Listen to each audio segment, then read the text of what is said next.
Is God using America and Donald Trump specific and his administration to challenge the narrative that has been projected in South Africa over many years? So South Africa has been in the limelight like never before. And people have prayed in our country for God to do something. And for years we couldn't move forward. We were hopeless, saying, nothing happens. We have elections and it's the same old, same old. There's been a major disruption because a superpower like America has taken an interest and it's gone onto their social media that is no longer hiding things but exposing things. Now recently, one of South Africans went over there, Ernst, and he was on the show with Carlson. And this podcast got about over 500,000 views. And Ernst said some very straight things there.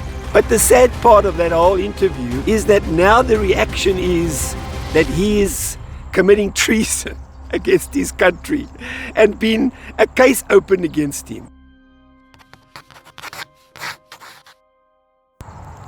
Well, good morning and welcome this morning to Timeout. My name is Jack Vint. I trust where you are that you're well, that you're safe, and that you've got at least a hot cup of coffee with you this morning. Now, the question that people are asking, many people, and it's a good question, and perhaps you've asked this question: is Cyril Ramaphosa, our president, going rogue on his own party?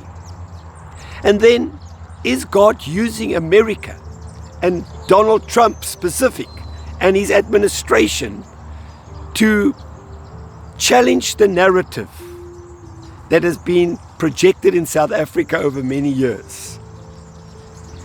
And lastly, I want to say something about what God says about truth. So don't go away. Now, if you've been watching social media, you'll know South Africa has been in the limelight like never before. And people have prayed in our country for God to do something. And for years we couldn't move forward. We were hopeless, saying, nothing happens. We have elections and it's the same old, same old. We have sonars and the same promises and delusional speeches are given about helicopters and bullet trains and, etc., etc. But nothing happens. And all of a sudden, in weeks, there's been a major disruption because a superpower like America has taken an interest and it's gone onto their social media that is no longer hiding things but exposing things. And so is this an answer to your prayers? That it's maybe not looking like a box, pretty and beautiful, where a political party comes to save us or some superhero, but that God is moving us in the right direction.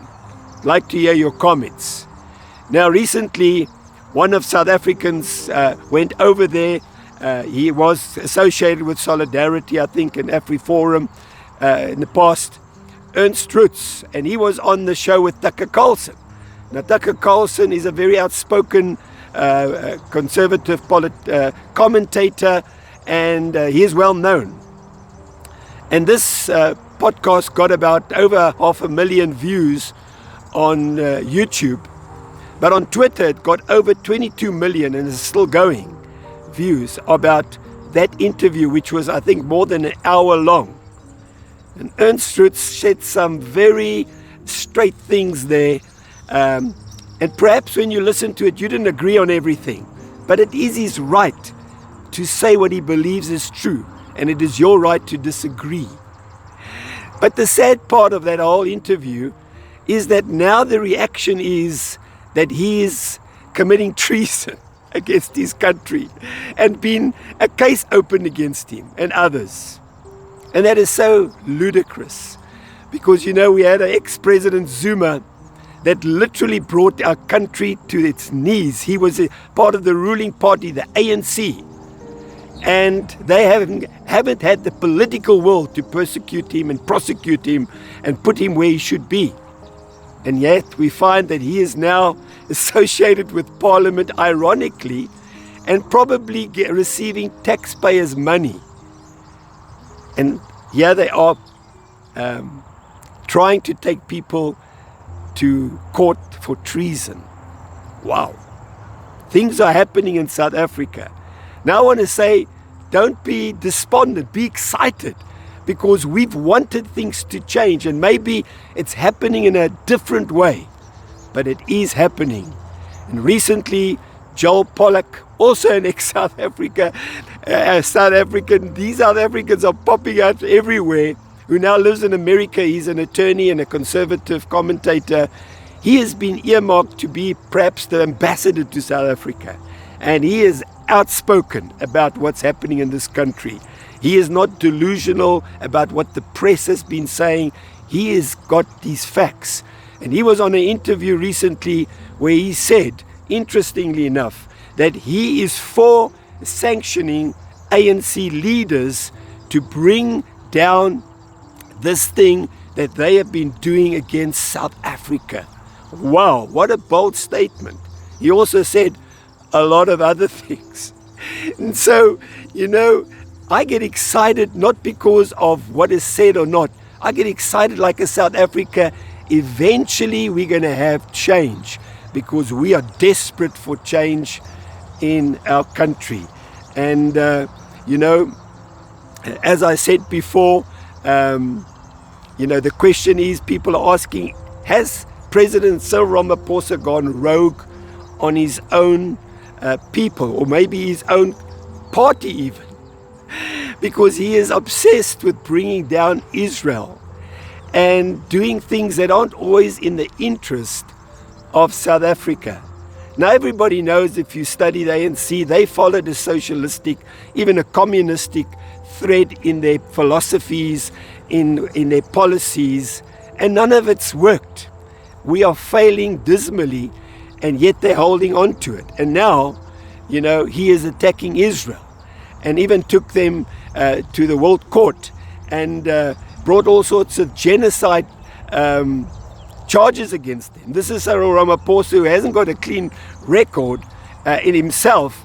We're responsible for giving instruction for people that lost their lives. And here we are standing as South Africans wanting to make this statement. But we are not saying it, he is saying it. And I was wondering, people say that the ex or retired international relations representative Naledi Pandor was the architect of this attack against Israel. She converted to Islam, and she had this to really take on Israel. And now, recently, South Africa is even saying they won't allow any ships with any arms to visit their ports. We are really minoring or majoring on the minors and looking for trouble in the wrong places. And people are saying, who is Cyril Ramaphosa representing?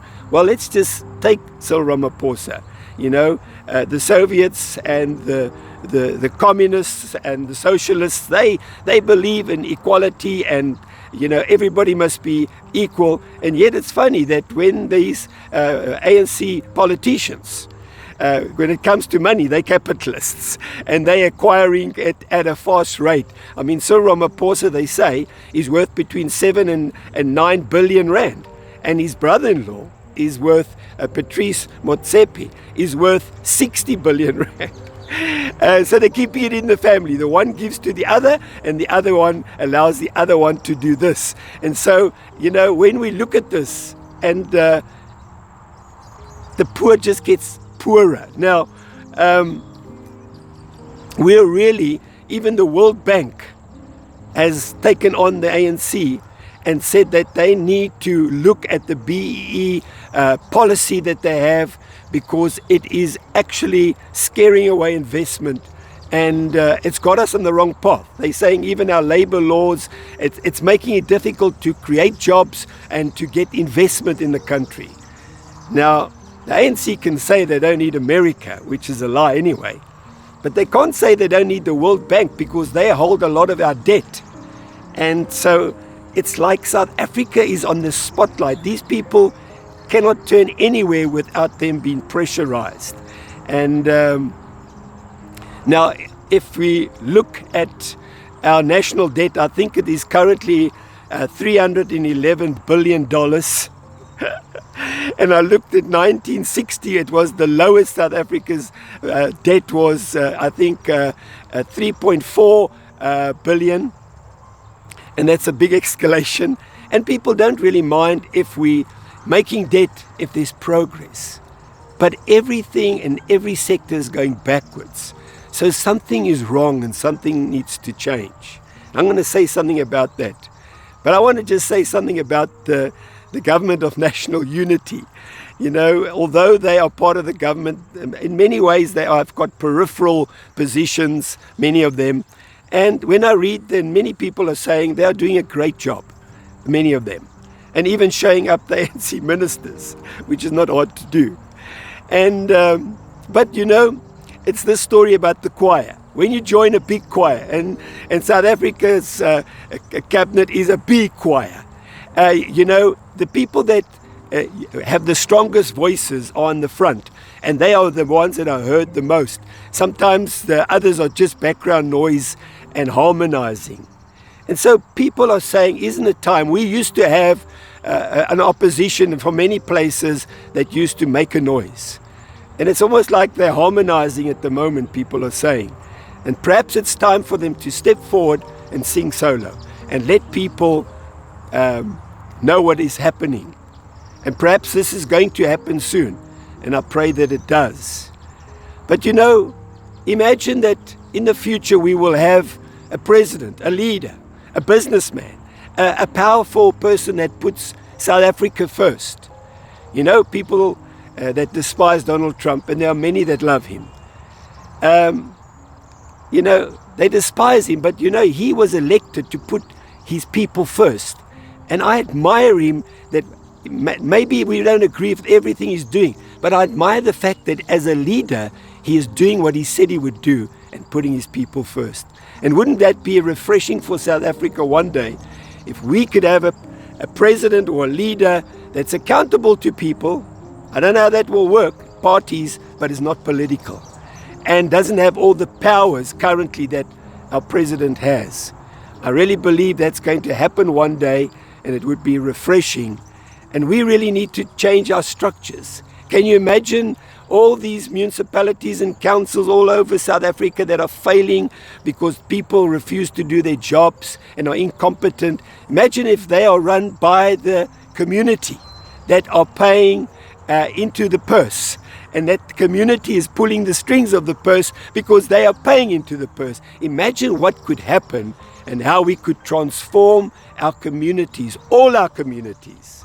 I believe that is one day going to be on the cards. And so I just want to say, you know, there is hope for South Africa because God, I believe, is sending all this attention for a reason so that we can have change. Remember, we prayed for change. We said it's never going to happen. I believe it's happening at a fast pace because God is on the move. Now, whether you believe everything that Ernst said about South Africa or not, there's an interesting scripture in the Bible. I said in John 8:32, Jesus said, you will know the truth, and the truth will set you free. And that is my prayer, that we would know the truth as South Africans, and the truth would set us free. My name is Jack Vint. You've been watching Timeout. Thank you very much. God bless you. If you've enjoyed this podcast, I would appreciate it if you subscribe. It would be great to hear your comments. Otherwise, I'm going to catch you in the comments. God bless you.